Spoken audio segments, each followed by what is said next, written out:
থেকে আত্মঘাতী, এসআইআর চাপে দিশেহারা বিরোধী, টেলিকম অপারেটরদের সাথে বৈঠক কমিশন চাপ কমাবে বিরোধী, কেন্দ্র রাজ্যে দুজনের গভর্নমেন্ট ফল করছে বিরোধী। একদমই তাই। রাজ্য সরকার এই রাজ্যে এসআইআরকে আমন্ত্রণ জানিয়ে তারা বিএলও নিযুক্ত করেছিল, তখন কোনো পশ্চিমবঙ্গের মুখ্যমন্ত্রী সমর্থন করেছিল। আজও পশ্চিমবঙ্গের মুখ্যমন্ত্রী এই বিএলওদেরকে নিয়েই নানা রকমের কথা বলছেন। কিন্তু যদি এসআইআর পশ্চিমবঙ্গে বিপদের কারণ হয়, বিএলওদের যদি মৃত্যুর কারণ হয় এসআইআর, পশ্চিমবঙ্গ সরকার কেন তাদের কর্মচারীদের উদ্যোগ করে নিচ্ছেন না? কেন বলছেন না যে আমি এখানে এসআইআর করতে দেব না? কমিশন বলছে রাজ্য তার দায়িত্ব পালন করছে না, রাজ্য বলছে কমিশন তার দায়িত্ব পালন করছে না। সাধারণ ভোটার, সাধারণ মানুষ কোথায় যাবে? এই এই এই এই এই এই জিনিস দেখতে সাধারণ মানুষ কোথায় যাবে? কেন মৃত্যু, কি মৃত্যু দেখুক, কিন্তু এসআইআর কারণে, চাপের কারণে বিএলওদের মৃত্যু, এর থেকে দুর্ভাগ্যের নিন্দাজনক আর কিছু হতে পারে না। কিন্তু তার জন্য রাজ্যর কি ভূমিকা? তার জন্য নির্বাচন কমিশনেরই বা কি ভূমিকা?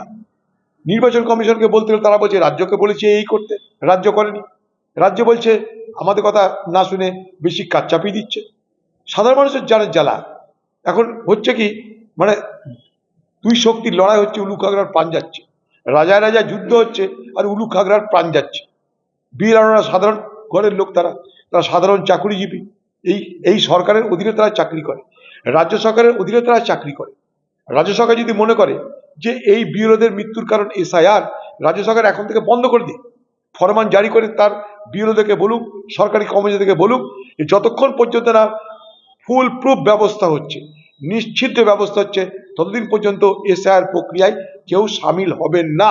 ঘোষণা করে হিম্মত থাকলে, আপনার হিম্মত থাকলে মুখ্যমন্ত্রী ঘোষণা করে দিন যে আমি এসআইআর প্রক্রিয়া অংশগ্রহণ করছি না, পশ্চিমবঙ্গের কোনো কর্মচারী এসআইআর এ অংশগ্রহণ করবে না। হিম্মত নাই বলার, বলে দিন হিম্মত থাকলে। তাতে ভোট না হয় না হবে, কিন্তু এখানকার মৃত্যু তো বন্ধ হবে। যদি বিএলওদের মৃত্যুর কারণ এসআইআর হয়, তাহলে আমি বলবো মুখ্যমন্ত্রীকে আপনি এসআইআর বন্ধের জন্য সব কর্মচারীকে বলে দিন, তারা যেন আর ডিউটি না করে। আপনি তাদের দেখভাল করবেন, দেখাশোনা করবেন, আপনি তাদের মাইনা পত্র সব তো দিচ্ছেন, আপনি বলুন আপনি তাদের রক্ষা করছেন, পারছেন না? আপনি ক্যালকাটা পুলিশ কমিশনকে বাঁচাতে কলকাতায় রাজপথে রাত্রিবেলায় আন্দোলন করেন, এদের জন্য পারছেন না? চোরকে বাঁচাতে আন্দোলন করেছিলেন, আর বিএলওরা তাদের আমাদের ঘরের লোক, তারা তো সরকারি কর্মচারী, তারা তো সার্ভিস দিচ্ছে, তারা বিপদে পড়ছে, তাদের মৃত্যু হচ্ছে। তার জন্য আপনি একটা প্রতিবাদ করে রাজ্যে একটা অনশন করতে তো পারলেন না? হিম্মত হলে ঘোষণা করে দিন পশ্চিমবঙ্গে এসআইআর করবো না, যা পারে করে নিস।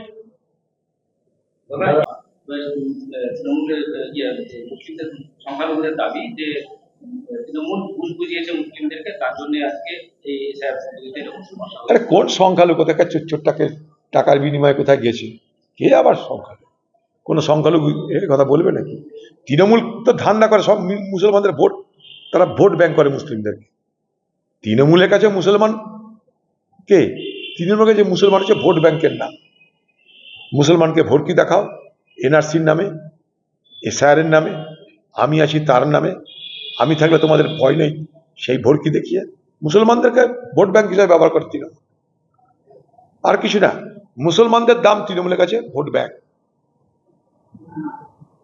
সেই তৃণমূল আর তার সঙ্গে বিজেপির কোনো মুসলমান নেতা, তারা যদি বলে যে তৃণমূল মুসলমানদেরকে রক্ষা করতে হবে না, আমরা রক্ষা করতে পারবো, তাদেরকে বলবো এই কথা বললে বিজেপি পার্টি থেকে আজ নয় কাল তাড়িয়ে দেবে। এই ভারতবর্ষ থেকে মুসলমান খেদিয়ে হিন্দু রাষ্ট্র করার স্বপ্ন দেখে বিজেপি।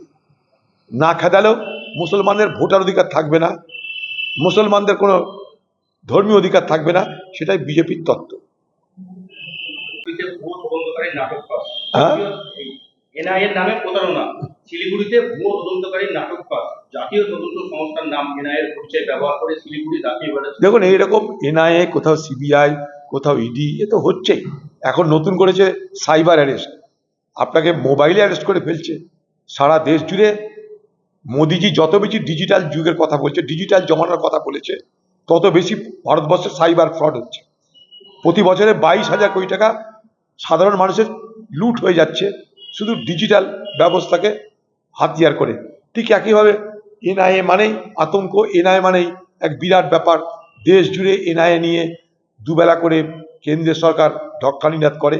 সেই এনআইএকে বৃদ্ধাঙ্গুষ্ঠ দেখিয়ে তাদের নাম করে টাকা লুট হচ্ছে, চিটিংবাজি হচ্ছে, মানুষকে ভয় দেখিয়ে ধান্দা করা হচ্ছে। এরকম কত ঘটনা আমাদের চোখে মধ্যে আসছে না, আমাদের নজরে আসছে না, দেখার বিষয় সেইটাই। এটা তো নজরে এসছে, কত ঘটনা নজরে আসেনি সেটাই দেখার বিষয়।